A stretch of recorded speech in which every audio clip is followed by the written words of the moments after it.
for our first album of 1953.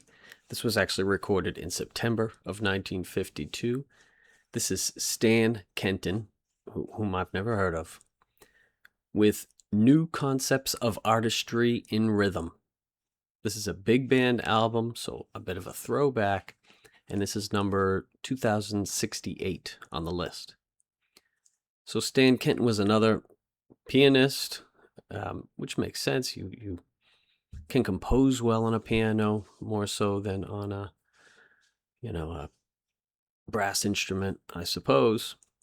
So Stan Kenton did know how to play the piano, but he was mainly a band leader and wrote the songs. Here's the album cover. Amazing. Amazing. What he has in his mouth is what's called a cigarette.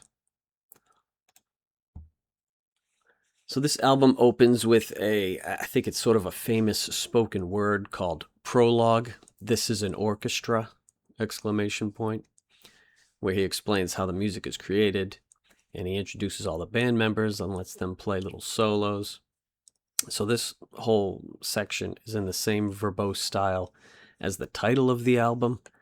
So I really appreciate his eloquence, New Concepts of Artistry in Rhythm.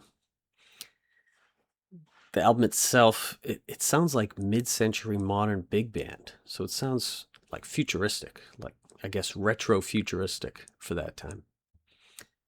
It's very good, at least technically, but it sounds good too. Good sound quality, good recording. I guess this was one of the first example of what's called wall of sound, where they have layers of instruments, they play in unison, and they use the echo of the space that they record in. So, very interesting sounds. There's even at least one song that sounded Latin to me. You could probably get a lot of good samples from this, thinking ahead to, I don't know, the 80s later on. But all in all, this is very groovy. I'll probably listen to this again sometime.